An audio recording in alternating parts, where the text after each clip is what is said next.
கடந்த வாரம் பேதுருவை குறித்து நம்ம தியானித்த எத்தனை பேருக்கு ஞாபகம் இருக்கு? பேதுருவுடைய அழைப்பு 2 பேதுருவின் புஸ்தகம் 1ஆம் அதிகாரம் 10ஆம் வசனத்துல என்ன வாசித்தோம்? ஆகையால் சகோதரரே, உங்கள் அழைப்பையும் தெரிந்து கொள்ளுதலையும் உறுதியாக்கும்படி ஜாக்கிரதையாயிருங்கள். இவைகளை செய்தால் நீங்கள் ஒரு காலமும் இடறி விழுவதில்லை. ஞாபகம் இருக்கா? எத்தனை பேருக்கு ஞாபகம் இருக்கு?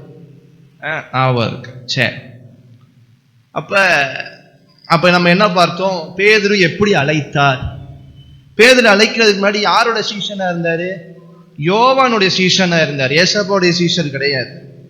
யோவானுடைய சீஷரா இருந்து அதுக்கு பிறகு ஆண்டவர் அவரை அழைத்ததினால அவர் ஏசப்பாவை பின்னாடி போனார். ஆனா அப்படி போனாலும் அவருக்குள்ள மனமாற்றம் உண்டாகவில்லை. எப்ப மனமாற்றம் உண்டாச்சு? அவர் வேலைக்கு போயிட்டார், மீன் பிடிக்க போயிட்டார்.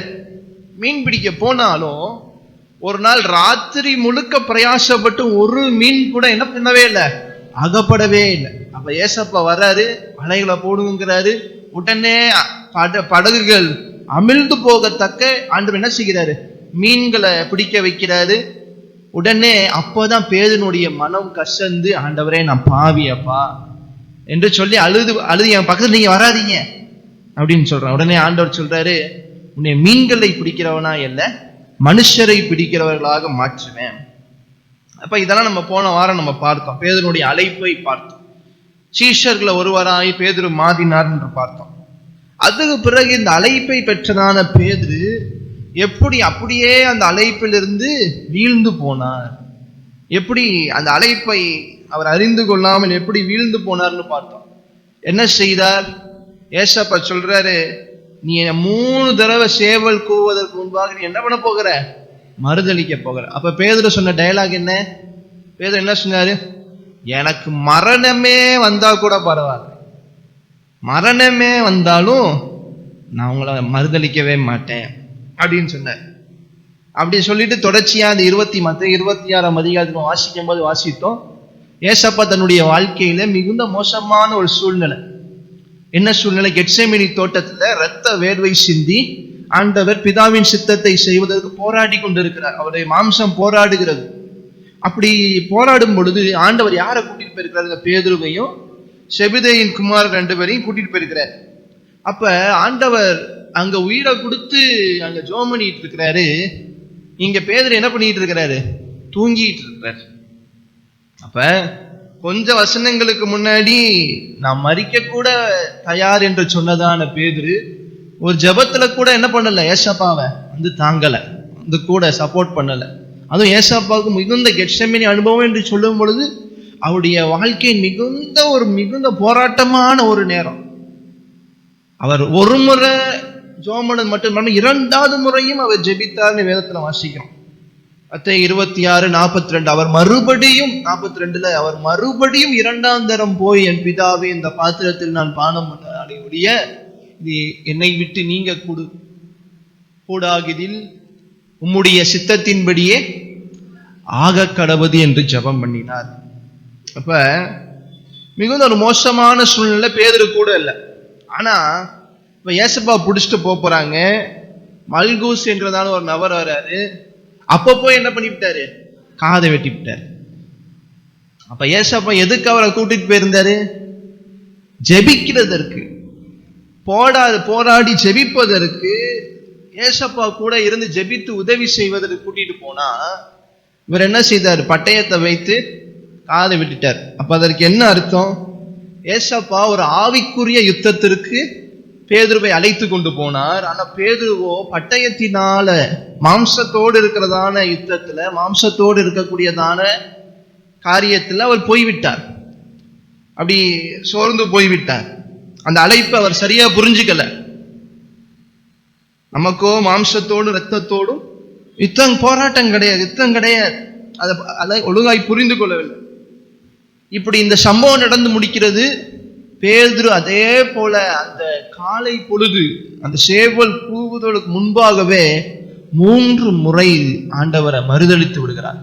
அப்படி மறுதளித்து விட்ட உடனே ஏசப்பா என்ன செய்தாரா? நோக்கி பார்த்தார். நோக்கி பார்த்தான்னு பார்த்த அந்த பார்வையிலே பேதுரு அழுது, மனங்கசந்து அழுது. ஆனா மனங்கசந்து அழுதாரு. ஏசப்பாவை சிலுவையில் அறைஞ்சிட்டாங்க, மனங்கசந்து அழுகிறார். உடனே இதுக்கு பிறகாவது நம்ம தேவனுடைய வேலையை செய்வோம் அப்படின்னு அவர் நினைக்கல. திருப்பி எங்க போயிட்டாரு? மீன் பிடிக்கவே போயிட்டார். 3 வாட்டி மறுதளிக்கிறாரு. அந்த குற்ற உணர்ச்சி இருக்கு, அழுகிறாரு, மனங்கசந்து அழுகிறாரு. சரி நம்ம தப்பு பண்ணிட்டோமே அப்படின்னு சொல்லிட்டு என்ன பண்ணல, மீண்டும் ஊழியம் செய்ய போகல. அவருக்கு என்னன்னா, ஆண்டவராகி இயேசு கிறிஸ்துவே போயிட்டாரு, இன்னைக்கு நம்ம போய் என்னத்தை ஊழியம் பண்றதுன்ட்டு என்ன பண்ணிட்டார், போய் கடல்ல இறங்கிட்டார், மீன் பிடிக்க போயிட்டார். ஆனா ஆண்டவர் எப்பயுமே தன்னுடைய அழைத்த ஜனங்களை ஒரு நாளும் அவர் என்ன பண்ணுவதே கிடையாது, கைவிடுவதே கிடையாது. முதல் முறை எப்படி பேதுருடைய படகுல ஏறி அவன் ராத்திரி முழுக்க பிரயாசப்பட்டு ஒன்றும் அகப்படாத ஒரு சூழ்நிலை இருந்ததோ, அதே போல ஏசப்பா மீண்டும் உயிரோடு எழுந்து வந்ததுக்கு பிறகும் போகிற பேதுருவை பார்க்கிறாரு. அந்த ராத்திரியும் அவங்க படகுல ஒண்ணுமே அகப்படல. இதை செய்தது யாரு? ஆண்டவராகி இயேசு கிறிஸ்துவே செய்தார். அவங்க பிரயாசப்பட்டு ஒரு மீன் கூட அகப்படாதபடிக்கு தேவனே செய்தார். ஏனென்றால் அதுக்கு அடுத்த நாள் தேவன் வந்து அற்புதத்தை செய்வதன் மூலமாக பேதுருவின் இருதயம் மாற்றப்படும் என்பதற்காகவே தேவன் முதல் அழைப்பினையும் செய்தார், திருப்பி அந்த அழைப்பை உறுதிப்படுத்தும் போதும் செய்தார். அல்லேலூயா.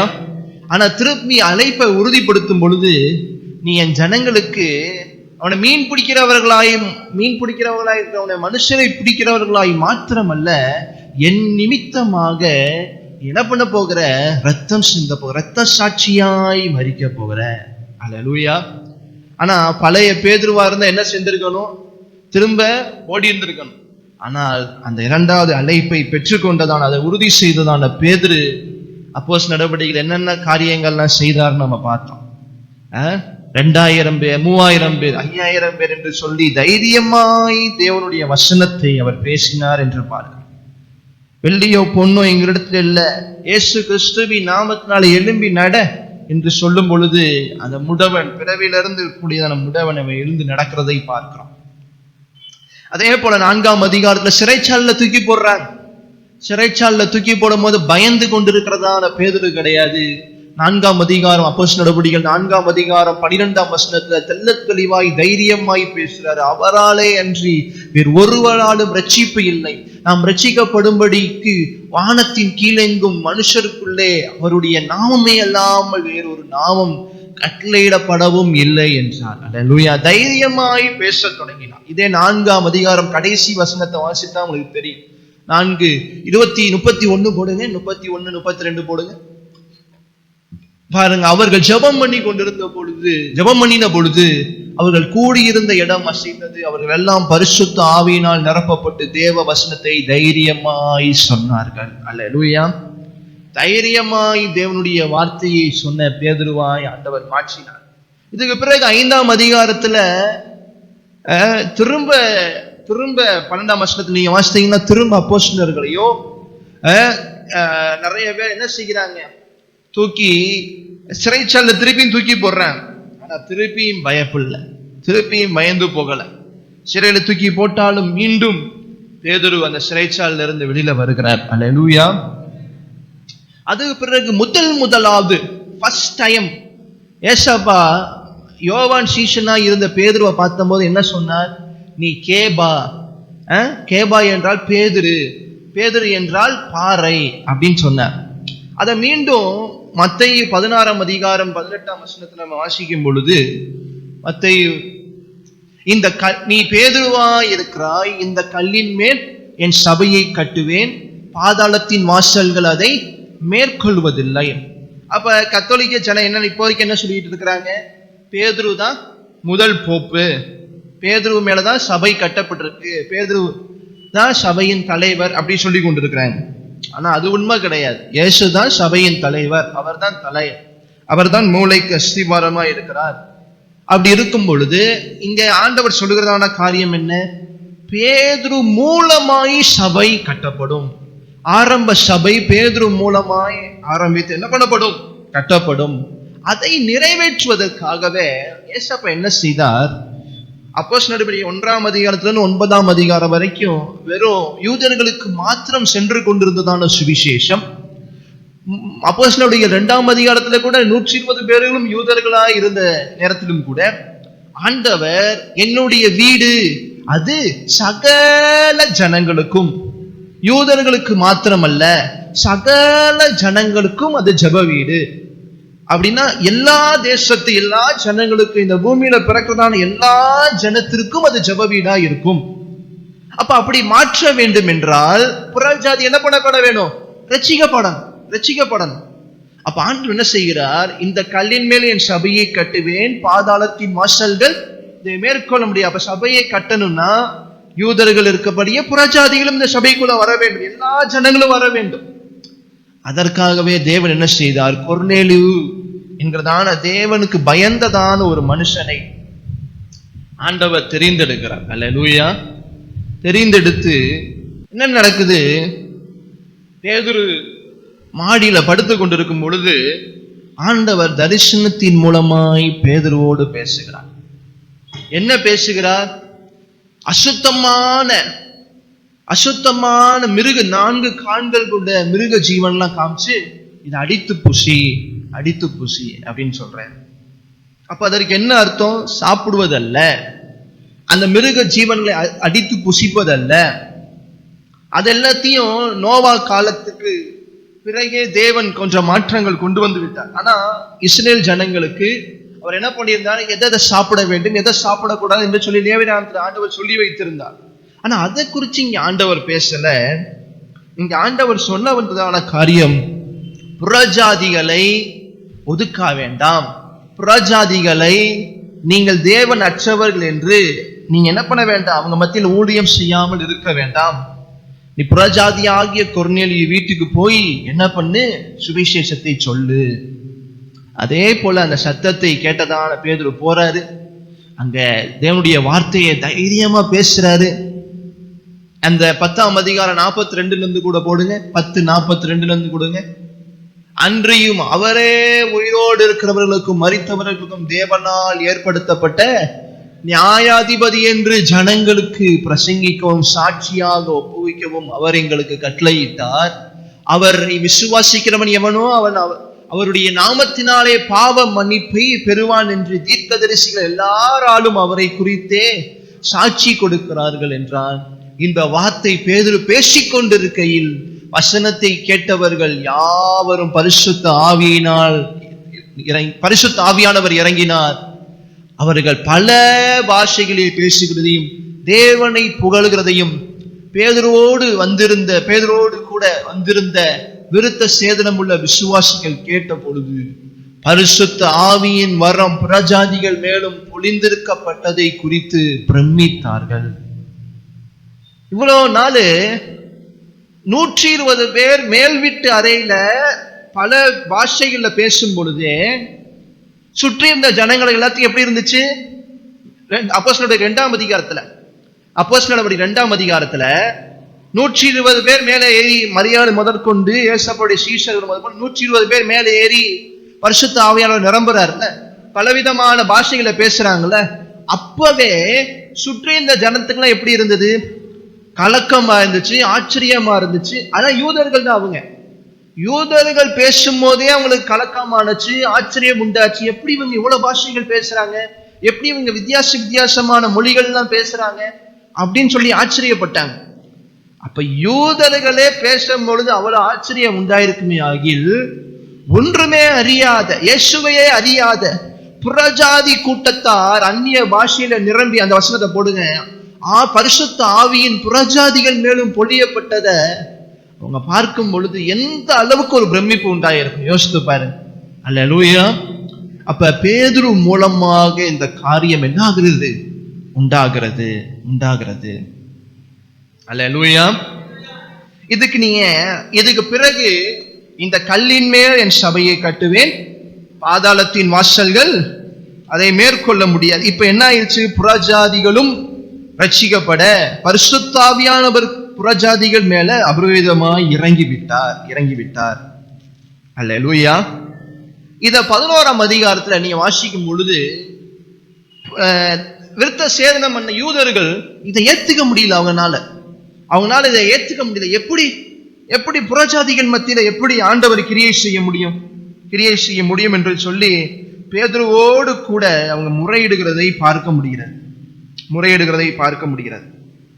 அல்லேலூயா. அப்ப பேதுரு என்ன சொல்றாரு?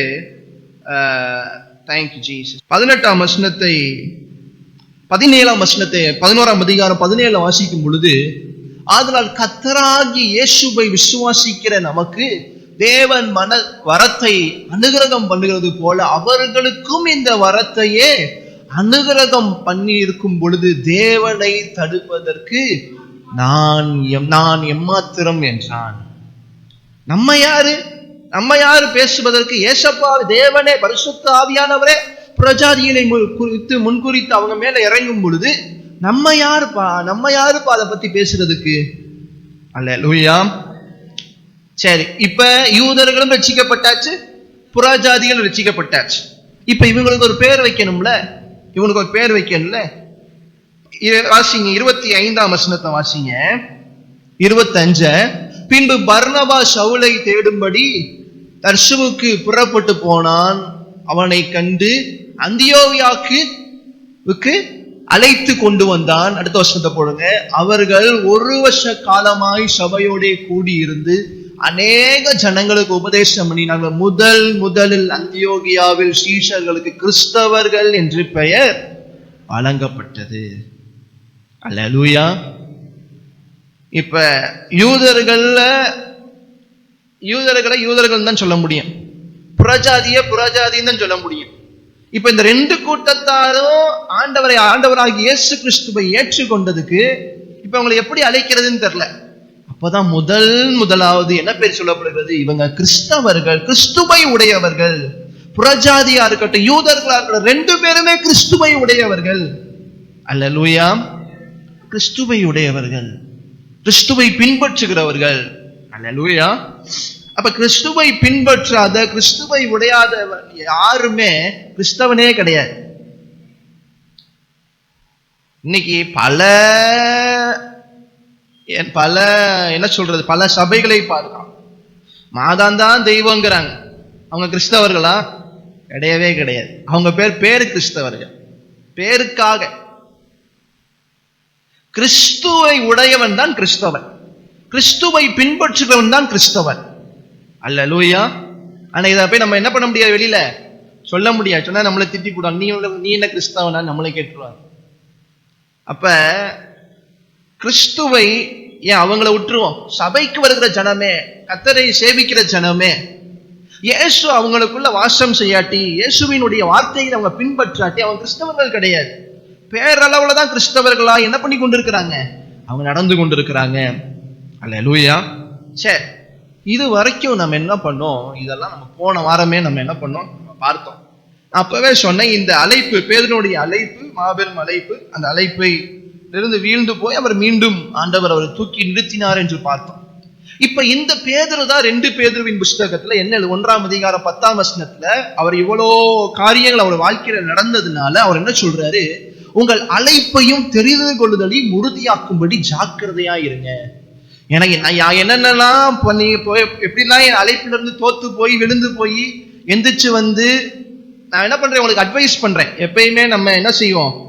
ஏதாவது ஒரு தவறு பண்ணிட்டா, இல்லாட்டி ஏதாவது ஒரு தோத்து போயிருந்தா மற்றவங்களுக்கு அந்த தோல்வியிலேருந்து நம்ம கற்றுக்கொண்டதை என்ன பண்ணுவோம்? மற்றவங்களுக்கு சொல்லிக் கொடுப்போம். நீங்க அந்த பாதையில போகாதீங்க, அந்த வழியில நடக்காதீங்க. அந்த வழியை நான் என்ன பண்ணியிருக்கேன், நான் நடந்து வந்திருக்கேன், அதனால எனக்கு தெரியும் அப்படி. அதே போலதான் இங்க பேதுரு சொல்றாரு, உங்கள் அழைப்பை தெரிந்து கொள்ளுதல உறுதியாக்கும்படி எப்படி இருங்க? ஜாக்கிரதையா. இவைகளை செய்தால் நீங்கள் ஒரு காலக்கும் இடறி விழுவதில்லை. என்னை போல என்ன பண்ண மாட்டீங்க?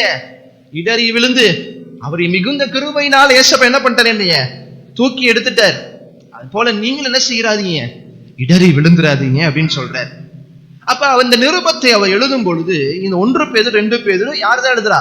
அப்போஸ்தலனாகிய பேதுரு தான் எழுதுறார். ஏசப்பாவுடைய சீஷனாகிய பேதுரு தான் எழுதுறார். அப்படி எழுதும் போது இந்த நிருபத்தை யாருக்கு எழுதுறார் அப்படின்னு பார்க்கும் பொழுது 1ஆம் அதிகாரம் 1ஆம் வசனம் 1 பேதுரு 1:1 இயேசு கிறிஸ்துவின் அப்போஸ்தலனாகிய பேதுரு பொந்து, கலாத்தியா, கப்பதோக்கியா, ஆசியா, பிலித்தியா தேசங்கள் ஆகிய சிதறி இருக்கிறவர்களில், அல்லேலூயா, இந்தந்த தேசங்கள்ல கிறிஸ்தவ ஜனங்கள் உபத்திரவத்தின் நிமித்தமாக யார் யாரெல்லாம் சிதறப்பட்டு, யாரெல்லாம் உபத்திரவத்தின் நிமித்தமாக சிதறப்பட்டு போயிட்டாங்களோ அவங்களுக்காக எழுதுகிற நிருபம் தான் 1 பேதுரு 2 பேதுரு. அவங்களை தைரியப்படுத்துவதற்காக, அவங்களை ஊக்கப்படுத்துவதற்காக, கிறிஸ்துவின் நிமித்தமாய் பாடுகளுக்குள்ள இருக்கிறதான இந்த ஜனத்திற்காக தான் இந்த 1 பேதுரு 2 பேதுரு புஸ்தகத்தை எழுதுறார். அப்படி எழுதும் போது என்ன சொல்றாரு, இந்த உபத்திரவத்துல, இந்த சிதறடிக்கப்பட்ட சூழ்நிலையில இருக்கிறதான நீங்க தேவன் உங்களை ஏன் அழைத்திருக்கிறார் என்பதை புரிஞ்சு கொள்ளுங்க. அல்லேலூயா. ஒவ்வொரு காரியமாய் பார்ப்போமா? 1 பேதுரு 2 பேதுரு புஸ்தகத்தில் எதற்கெல்லாம் தேவன் நம்மளை அழைத்திருக்கிறார் என்று சொல்லி 1 பேதுருவின் புஸ்தகம் 1ஆம் அதிகாரம் 15ஆம் வசனம் 16ஆம் வசனத்தை கூட வாசிங்க. 1 பேதுரு 1ஆம் அதிகாரம் 15, 16. உங்களை அழைத்தவர் பரிசுத்தராய் இருக்கிறதை போல நீங்களும் உங்கள் நடக்கிற எல்லாவற்றிலையும் பரிசுத்தராய் இருங்கள். நான் பரிசுத்தர், ஆகையால் நீங்களும் பரிசுத்தராய் இருங்கள் என்று எழுதி இருக்கிறது. அப்ப முதல் காரியம், பேதுரு எதுக்காக தேவன் நம்மளை அழைத்திருக்கிறார்னு சொல்றாரு? பரிசுத்தத்திற்காக தேவன் நம்மளை அழைத்திருக்கிறார் என்று சொல்றாரு. அல்லேலூயா. அப்ப என்ன சொல்றாரு? எழுதி இருக்கிறதே. லேவியராகம புஸ்தகத்துல 11ஆம் அதிகாரம் 44ஆம் வசனத்திலே வாசிக்கும் பொழுது, நான் உங்கள் தேவனாகிய கர்த்தர், நான் பரிசுத்தர். அல்லேலூயா. அடுத்த வசனத்தின் 45லயும் பார்க்கிறோம், நான் உங்கள் தேவனாய் இருக்கும்படி உங்களை எகிப்து தேசத்திலிருந்து வர பண்ணின கர்த்தர், நான் பரிசுத்தர், ஆகையால் நீங்களும் பரிசுத்தராய் இருப்பீர்களாக. திரும்ப லேவியராகமத்தின் புஸ்தகம் 19ஆம் அதிகாரம் 2ஆம் வசனத்தை வாசிக்கும் பொழுது 19ஆம், நீ இஸ்ரவேல் புத்திரரின் சபை அனைத்தோடும் சொல்ல வேண்டியது என்னவென்றால், உங்கள் தேவனும் கர்த்தராகிய நான் பரிசுத்தர், ஆகையால் நீங்களும் பரிசுத்தராயிருங்கள். அப்ப என்ன சொல்றாரு? இந்த ஏற்கனவே இந்த ஜனங்கள் எப்படிப்பட்ட ஜனங்களா இருக்கிறாங்க? மிகுந்த பாடுகள்ல, உபத்திரவத்துல, எந்தெந்த பட்டணம், பொந்து, கலாத்தியா, கப்பதோகியா, ஆசியா, இந்த இடங்கள்லாம் ரொம்ப கஷ்டப்பட்டு இருக்கிறாங்க. ஜனங்கள் ரொம்ப சிரமத்துல இருக்கிறாங்க. அப்ப அந்த ஜனங்களுக்காக என்ன சொல்றாரு? இந்த பிரச்சனைகளை பார்த்து, இந்த சிறுடிக்கிறத பார்த்து, இந்த போராட்டத்தை பார்த்து பயந்து போயிடாதீங்க. தேவன் உங்களை அழைத்திருக்கிறாரு. எதற்காக அழைத்திருக்கிறார்? ஒரு பரிசுத்தமான வாழ்க்கையை வாழ்வதற்கு தேவன் உங்களை அழைத்திருக்கிறாரு. அல்லேலூயா. இதே 1 பேதுரு 3:15 பாருங்க. 1 பேதுருவின் புஸ்தகம் 3:15, கர்த்தராகிய தேவனை உங்கள் இருதயங்களில் பரிசுத்தம் பண்ணுங்கள். பரிசுத்தம் பண்ணுங்கள். பரிசுத்தம் பண்ணுங்கள். அல்லேலூயா. கர்த்தராகிய தேவனை உங்கள் இருதயங்களில் பரிசுத்தம் பண்ணுங்கள்னா என்ன அர்த்தம்?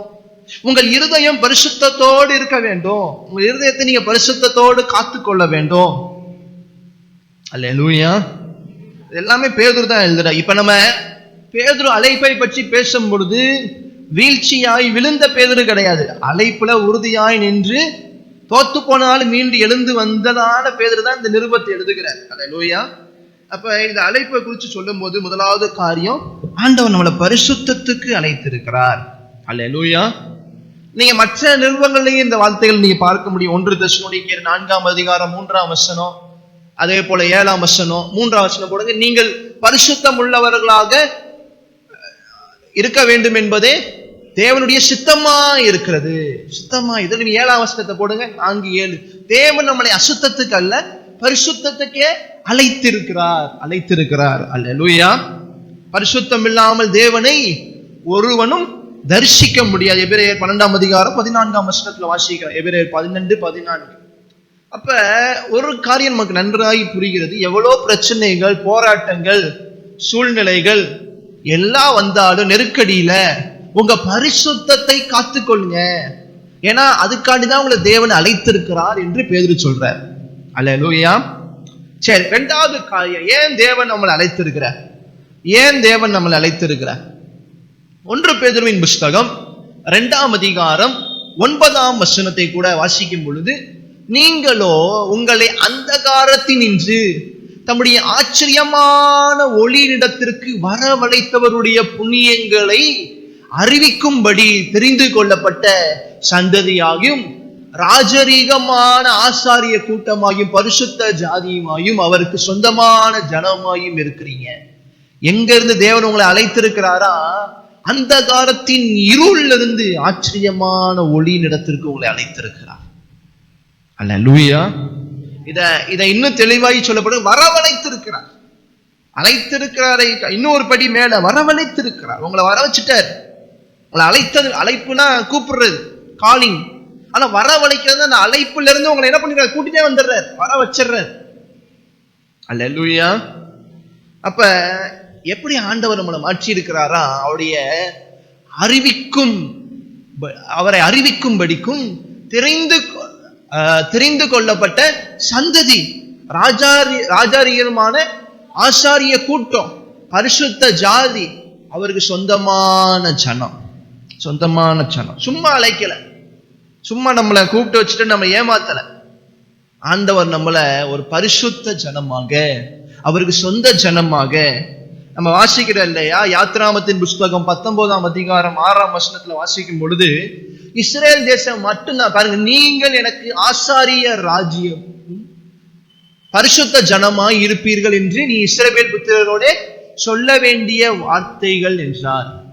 ஆனா இஸ்ரவேல் ஜனம் மட்டும்தான் ஆண்டவருடைய ஜனமாய், பரிசுத்த ஜாதியாய், ஆசாரிய ராஜ்யாய் கூட்டமாய் இருந்தாங்க.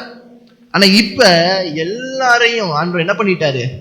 அவருடைய ஜனமாய், ஆசாரிய கூட்டமாய், அவருடைய சொந்த பரிசுத்த பிள்ளைகளாய் நம்மளை ஆண்டவர் மாற்றி இருக்கிறார். அல்லேலூயா. அப்ப இது எதற்கு இந்த தேவன் நம்மளை இருள்ல இருந்து, அந்தகாரத்தின் இருள்ல இருந்து நம்மளை ஆச்சரியமான ஒளிக்கு ஏன் ஆண்டவர் நம்மளை கொண்டு வந்திருக்கிறாரு? அவரை புண்ணியங்களை அறிவிக்க அதுதான் ரொம்ப முக்கியம். அவரை புண்ணியங்களை அறிவிக்க. 1 தீமோத்தேயின் புஸ்தகம் 2ஆம் அதிகாரம் 4ஆம் வசனத்துல வாசிக்கும் பொழுது, 1 தீமோத்தேயு 2:4 எல்லா மனுஷர் ரட்சிக்கப்படவும் சத்தியத்தை அறிகிற அறிவை அடையவும் அவர் சித்தமுள்ளவராய் இருக்கிறார். அப்ப ஆண்டவர் என்ன விரும்புறாரு? நம்மளை முன்னாடியே வரவழைச்சிட்டு நம்ம மூலமாய் சகல ஜனங்களும், அவருடைய பிள்ளைகள், அவருடைய தெரிந்தெடுத்த கூட்டம் இருக்குல்ல, ராஜரிய கூட்டம் இருக்குல்ல, அவருடைய தெரிந்தெடுத்த பரிசுத்த ஜனம் இருக்குல்ல, இந்த ஜனத்தை கொண்டு எல்லா ஜனங்களும் இயேசு கிறிஸ்துவை அறிந்து கொள்ள வேண்டும் என்பதுதான் ஆண்டவருடைய சித்தமாகவே இருக்கிறது. நம்மளை கொண்டு நம்மளை அந்த காலத்திலிருந்து எடுத்து ஒளியினிடத்துல வைத்து நம்ம மூலமாய் மற்ற ஜனங்கள் எல்லாம் இயேசு கிறிஸ்துவை அறிகிற அறிவில் வளர வேண்டும் என்பதே தேவனுடைய சித்தமாய் இருக்கிறது. அல்லேலூயா. மூன்றாவது காரியம் 1 பேதுருவின் புஸ்தகம் 2ஆம் அதிகாரம் 20ஆம் வசனம் 21ஆம் வசனத்தை கூட வாசிக்கும் பொழுது, நீங்கள் குற்றம் செய்து அடிக்கப்படும் பொழுது பொறுமையோடே சகித்தால் அதனால் என்ன கீர்த்தி உண்டு? நீங்கள் நன்மை செய்து பாடுபடும் பொழுது பொறுமையோடே சகித்தால் அதுவே தேவனுக்கு முன்பாக பிரீதியா இருக்கும். அடுத்த வசனத்தை போடுங்க. இதற்காகவே நீங்கள் அழைக்கப்பட்டும் இருக்கிறீர்கள். ஏனெனில் கிறிஸ்துவும் உங்களுக்காக பாடுபட்டு நீங்கள் தம்முடைய அடிச்சுவடுகளை தொடர்ந்து வரும்படி உங்களுக்கு மாதிரியை பின்வைத்து போனார். இதற்காகவே நீங்கள் என்ன பண்ணப்பட்டிருக்கீங்க? அழைக்கப்பட்டும் இருக்கிறீங்க. இதற்காகவே நீங்க அழைக்கப்பட்டிருக்கிறீங்க. எதற்கு? அதுதான் 20ஆம் வசனத்துல வாசிக்கிறோம். 20ஆம் வசனத்துல என்ன வாசிக்கிறோம்? நீங்கள் நன்மை செய்து பாடுபடும் பொழுது பொறுமையோடே சகித்தால் தேவனுக்கு அது பிரீதியா இருக்கும். இதற்காகவே நீங்க அழைக்கப்பட்டும் இருக்கிறீங்க.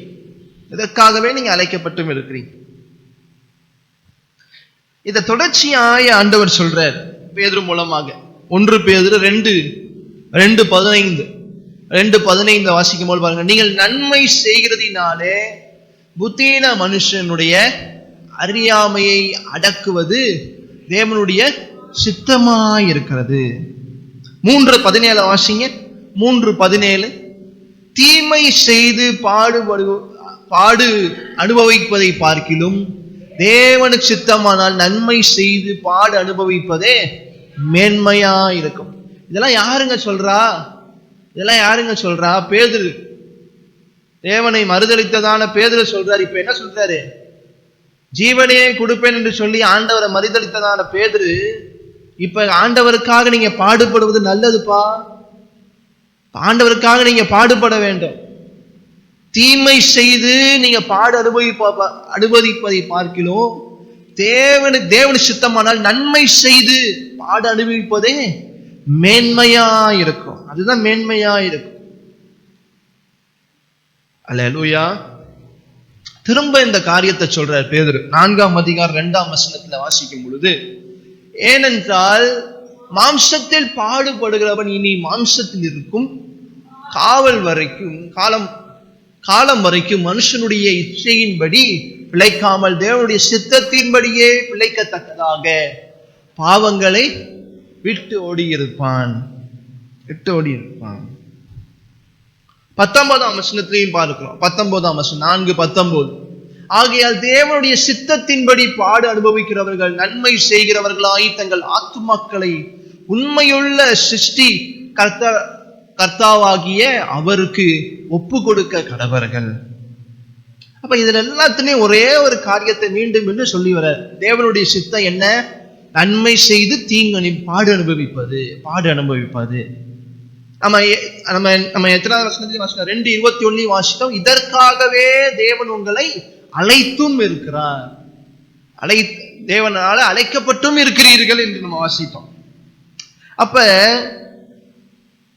இங்க இந்த கஷ்டத்தில் இருக்கக்கூடியதான ஜனங்களை பார்த்து ஆசியா, கலாத்தியா, கப்பதோகியா இங்க இருக்கிற பட்டணங்கள் எல்லாம் பார்த்து அவங்க ஏற்கனவே சிதறடிக்கப்பட்டு கஷ்டத்துல இருக்கிறாங்க.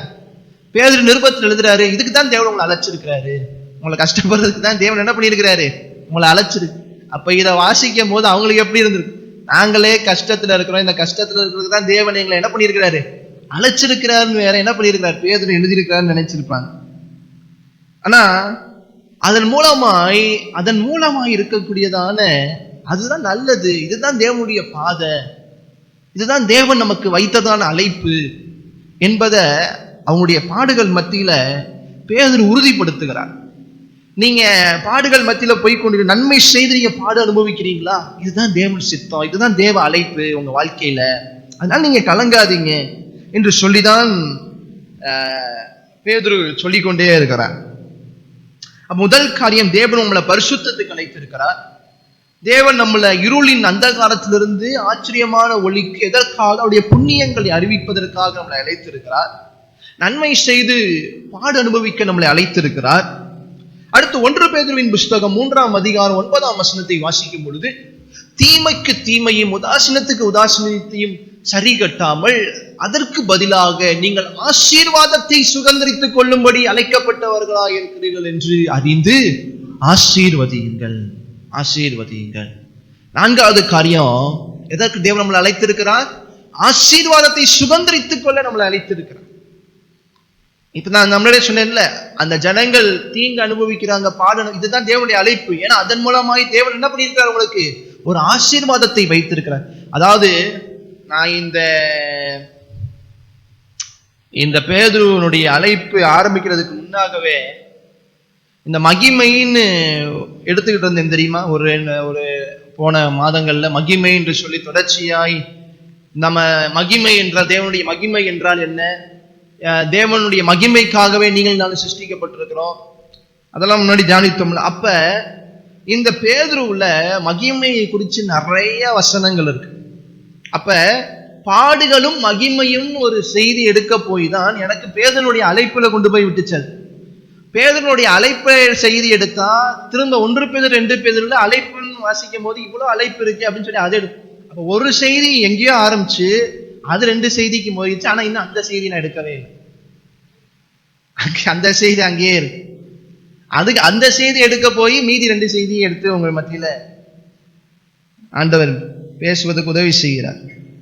அப்ப பாருங்க, எதற்காக நீங்க அழைக்கப்பட்டிருக்கிறீங்க என்றால் சுதந்திரத்தை, அந்த ஆசீர்வாதத்தின் சுதந்திரத்தை நீங்க பெற்றுக்கொள்வதற்காக நீங்க அழைக்கப்பட்டிருக்கிறீங்க. அப்ப நீங்க என்ன செய்யாதீங்க, தீமைக்கு தீமை செய்யாதீங்க, உதாசீனத்திற்கு உதாசீனத்தை சரிகட்டாமல் அதற்கு பதிலாக. அப்ப தீமைக்கு தீமை செய்யாதீங்க. ஏனென்றால் தேவன் என்ன என்ன ஆசீர்வாதத்தை தெரியுமா உங்களுக்கு வைத்திருக்கிறார்? என்ன ஆசீர்வாதத்தை வைத்திருக்கிறார்? என்ன சுதந்திரத்தை? இங்க தெளிவாய் ஆசீர்வாதத்தை சுதந்திரித்துக் கொள்ளும்படியாக என்று சொல்லப்படுகிறது.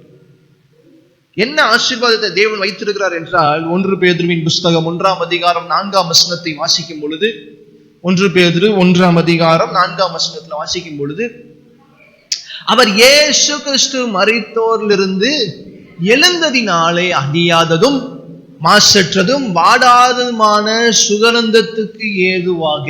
அல்லேலூயா. அந்த சுதந்திரத்தை பத்தி அங்கேயும் பேசுறார். ஆசீர்வாதத்தை சுதந்திரித்துக் கொள்ளவே தேவன் உங்களை அழைத்திருக்கிறார். அப்ப இது என்ன ஆசீர்வாதம்? அது அழியாத, மாசற்ற, வாடாத, சுதந்திரத்துக்கு ஏதுவான ஜீவனுள்ள நம்பிக்கையை உண்டாக்கும்படி தமது மிகுந்த இரக்கத்தின்படியே நம்முடைய மறுபடியும் அவர் ஜெனிப்பித்தார். அல்லேலூயா. இதுல இங்கிலீஷ்ல ரொம்ப தெளிவாக இருக்கிறது. இங்கிலீஷ் கூட இருந்தா போடுங்க. Inheritance kept in heaven for you. ஒரு சுதந்திரம் உங்களுக்காக வரும். And into an inheritance that can never perish, fail or fade. That this inheritance is kept in heaven for you. பரலோகத்துல உங்களுக்கு ஒரு சுதந்திரம் வைக்கப்பட்டிருக்கிறது. உங்களுக்கு ஒரு ஆசீர்வாதம் வைக்கப்பட்டிருக்கிறது. நீங்க ஆசீர்வாதத்தை சுதந்திரித்துக் கொள்ளுங்க என்று சொல்லும் பொழுது பேதுரு உலகத்தின் ஆசீர்வாதத்தை சொல்லல. ஏன்னா உலகத்தின் ஆசீர்வாதம் என்ன? தங்கமோ பொருளோ, அழியாத ஒரு பொருள் சொல்லுங்க பாப்போம். இந்த உலகத்தின் ஆசீர்வாதத்துல உங்க அழியாத பொருள் ஏதாச்சும் ஒண்ணு சொல்லுங்க பாப்போம். உலகத்தின் ஆசீர்வாதத்துல அழியாத ஒரு பொருள், வாடாத ஒரு பொருள், வேற என்ன மாசற்ற ஒரு பொருள் சொல்லுங்க பாப்போம். உலகத்துல எதுவுமே இல்லை. மனிதர்களும் அவங்க சொத்துன்னு நினைச்சா மனிதர்களும் என்ன பண்ணிடுவாங்க? ஒரு காலத்துல அழிஞ்சு போயிடுவாங்க. அப்ப வாடாதது, மாசற்றது, அழியாதது அது என்ன அப்படின்னா இயேசு கிறிஸ்து நமக்காக தருகிறதான நித்திய ஜீவன். அவரோடு கூட இருக்கும்படியாக பரலோகத்துல நமக்கு நித்திய, பாருங்க அந்த வசனத்தை பாருங்க, நம்முடைய மிகுந்த இரக்கத்தின்படி நம்முடைய மறுபடியும் ஜெனிப்பித்தார். அல்லேலூயா. அந்த நித்திய ஜீவனுக்கு ஈடாக எந்த ஒரு ஆசீர்வாதத்தையும் நம்ம சுதந்திரித்துக் கொள்ள முடியாது. அல்லேலூயா. இயேசு கிறிஸ்துவினுடைய அந்த பரலோகத்தை காட்டி நமக்கு ஒரு பெரிய ஆசீர்வாதம் எதுவுமே கிடையாது. ஏன்னா பரலோகத்துல அழுகை இல்லை, துக்கம் இல்லை, கண்ணீர் இல்லை, பாடுகள் இல்லை, கவலை இல்லை, எதை குறிச்சும் கவலை இல்லை. இப்ப நினைச்சாலே சந்தோஷமா இருக்கு. ஆமென். அப்ப பாருங்க, நம்ம சுதந்திரத்துக்கு ஆசீர்வாதத்தை சுதந்திரிக்கும்படி நம்மளை அழைத்திருக்கிறார். சரி, அடுத்த காரியமாக கூட 1 பேதுருவின் புஸ்தகம் 5ஆம் அதிகாரம் 10ஆம் வசனத்தை கூட வாசிக்கும் பொழுது, 1 பேதுரு 5:10, இந்த வசனம் எல்லாத்துக்குமே தெரிஞ்சிருக்கும். கிறிஸ்து இயேசுவுக்குள் நம்மை தமது நித்திய மகிமைக்கென்று அழைத்தவராய் இருக்கிற சகல கிருபையும் பொருந்திய தேவன் தாமே கொஞ்ச காலம் பாடு அனுபவிக்கிற உங்களை சீர்படுத்தி, ஸ்திரப்படுத்தி, பலப்படுத்தி நிலைநிறுத்துவார். அப்ப இந்த பாடு அனுபவித்தல் பாருங்க தொடர்ச்சியா வந்து கொண்டே இருக்கா. இந்த ஜனங்கள் பாடுகள்ல இருக்கிறாங்க. அப்ப இந்த பேர் என்னதான் சொல்றாரு? இந்த போராட்டத்துல, இந்த பாடுல எந்தெந்த பட்டணங்கள் நம்ம வாசித்தோம், இந்தந்த பட்டணங்கள் இருக்கிறதான ஜனங்கள், நீங்க சோர்ந்து போகாதீங்கப்பா, நீங்க கலங்கி போகாதீங்க. தேவன் உங்களை அழைத்திருக்கிறார், அவர் பரிசுத்தத்துக்கு அழைத்திருக்கிறாரு. அதே போல அடுத்து என்னென்ன காரியங்கள், உங்களை இருளின் ராஜ்யத்திலிருந்து உங்களை வரவழைத்திருக்கிறாரு. அவருடைய புண்ணியங்களை சொல்ல, அவர் நன்மை செய்வதற்காக உங்களை அழைத்திருக்கிறாரு. அவருடைய ஆசீர்வாதத்தின் சுதந்திரத்தை பெற்றுக்கொள்ள உங்களை அழைத்திருக்கிறாரு. இங்க பார்க்கிறோம், தேவன் தாமே நித்திய மகிமைக்கென்று அழைத்தவராய் இருக்கிறார். இயேசு கிறிஸ்துவுக்குள் நம்மை தமது நித்திய மகிமைக்கு அழைத்தவராய் இருக்கிற சகல கிருபையும் பொருந்தின தேவன் தாமே கொஞ்ச காலம் பாடு அனுபவிக்கிற உங்களை சீர்படுத்தி, சிறப்படுத்தி, வெளப்படுத்தி நிலைநிறுத்துவாராக. அப்ப இந்த வசனங்களை படிக்கும் போது ஜனங்களுக்கு எவ்வளோ ஒரு ஆறுதலா இருக்கும். கொஞ்ச காலம் பாடு, ஆனா அதுல சீர்படுத்துவார், உங்களை சிறப்படுத்துவார், உங்களை பலப்படுத்துவார், உங்களை நிலைநிறுத்துவார். ஏனென்றால் அவர் நித்திய மகிமைக்கென்று உங்களை அழைத்திருக்கிறார். சும்மா சாதாரண காரியத்துக்கு அல்ல, நித்திய மகிமை, வாடாத மகிமைக்கு உங்களை அவர் அழைத்திருக்கிறார். இதே 1 பேதுரு புத்தகம் 5ஆம் அதிகாரம் 1ஆம் வசனத்திலிருந்து பார்த்தீங்கன்னா நீங்க மகிமை மகிமைன்னு பார்த்து கொண்டே இருக்கும். உங்களில் உள்ள மூப்பருக்கு உடன் மூப்பரும் கிறிஸ்துவின் பாடுகளுக்கும் சாட்சியும் இனி வெளிப்படும் மகிமைக்கு பங்காளியுமாய் இருக்கிற நான் புத்தி சொல்லுகிறது என்னவெனில், திரும்பி 4ஆம் வசனத்தை பாருங்க. 4ஆம் வசனத்தை, அப்படி செய்தால் பிரதான மெய்ப்பர் வெளிப்படும் போது மகிமையுள்ள வாடாத கிரீடத்தை பெறுவீங்க. மகிமை மகிமை வந்து கொண்டே இருக்கு. திரும்பி 10ஆம் வசனத்தை வாசித்தா 11 பாருங்க. அவருக்கு மகிமையும் வல்லமையும் சதா காலங்களிலும் உண்டாயிருப்பதாக. மகிமை மகிமை, அவருடைய நித்திய மகிமைக்கென்று நம்மளை அழைத்திருக்கிறார். மகிமையின் வாடாத கிரீடத்தை என்ன பண்ண போகிறாரா? கொடுக்க போகிறார். 4ஆம் வசனத்துல வாசித்தோம். அல்லேலூயா. இப்ப வரைக்கும் எத்தனை காரியங்கள் பார்த்திருக்கிறோம்? 5 காரியங்கள் பார்த்திருக்கோம். அடுத்து 2 பேதுருவின் புஸ்தகம் 1ஆம் அதிகாரம் 2 பேதுருவின் புஸ்தகம் 1ஆம் அதிகாரம் 3ஆம் வசனம் 4ஆம் வசனத்தை கூட போடும்.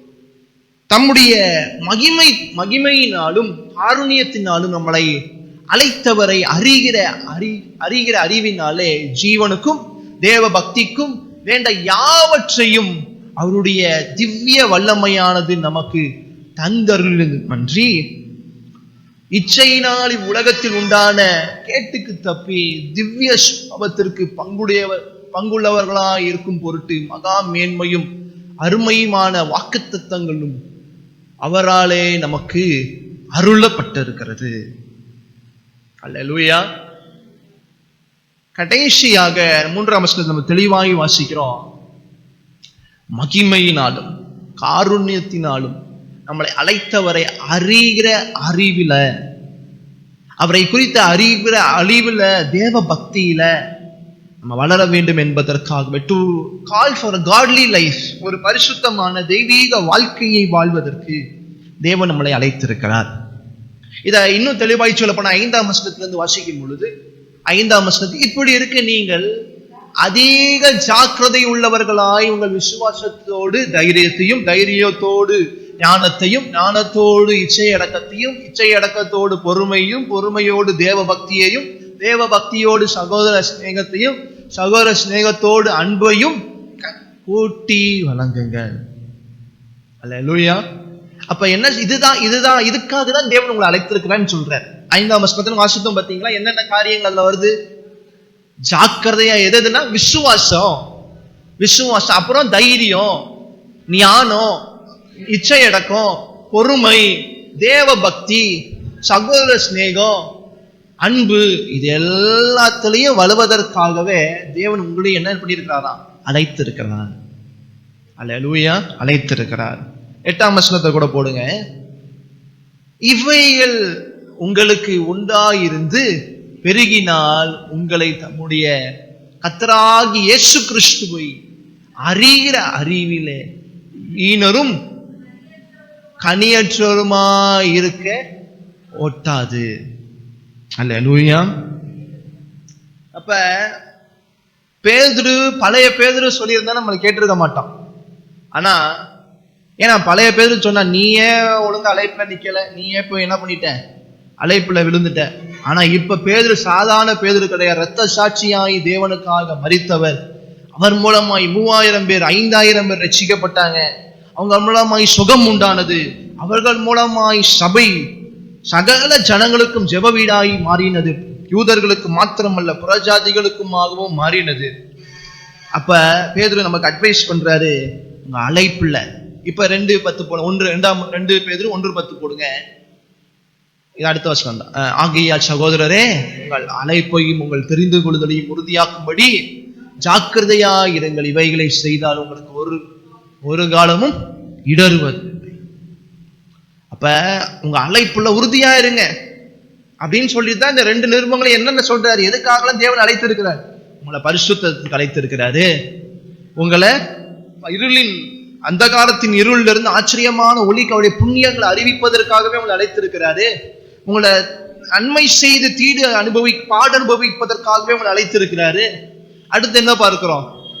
ஆசீர்வதிப்பதற்காகவே, ஆசீர்வாதத்தை சுகந்தரித்துக் கொள்வதற்காகவே அழைத்திருக்கிறார். அந்த சுகந்தரித்த ஆசீர்வாதமும் சாதாரண அந்த உலகத்தின் ஆசீர்வாதங்கள்லாம் சும்மா அது வேஸ்ட், அழியாதது, ஆடாதது, மாசற்றது. அப்படிப்பட்ட ஒரு ஆசீர்வாதத்துக்கு சுகந்தரித்துக் கொள்ள உங்களையும் என்னை அழைத்திருக்கிறாரு. அடுத்த 5வது காரியம் என்ன பார்த்தோம்? நித்திய மகிமைக்கென்று நம்மளை சீர்படுத்தி, ஸ்திரப்படுத்தி, பலப்படுத்தி நிலைநிறுத்துவார். அது மட்டும் இல்ல, 5:4 வாசித்தோம், நமக்கு வாடாத மகிமையின் கிரீடத்தை வைத்திருக்கிறார். கிரீடத்தை பெறுவீர்கள் என்று வாசிக்கிறோம். அல்லேலூயா. அடுத்து கடைசியா பார்த்தோம், ஒரு பரிசுத்தமான தேவ பக்தியுள்ள ஒரு காட்லி லைஃப். அப்படி இந்த ஒரு பரிசுத்தமான ஜீவியத்திற்கு விசுவாசம் உள்ள, தைரியம் உள்ள, வரிசையா வாசித்தோம் பாருங்க. ஞானம் உள்ள, இச்சையடக்கம் உள்ள, பொறுமையோடு, தேவ பக்தியோடு, சகோதர சிநேகத்தோடு, அன்போடு, இதற்காகவே தேவன் நம்மளை என்ன பண்ணியிருக்கிறார்? எல்லாம் எழும்பி நிற்கலாமா?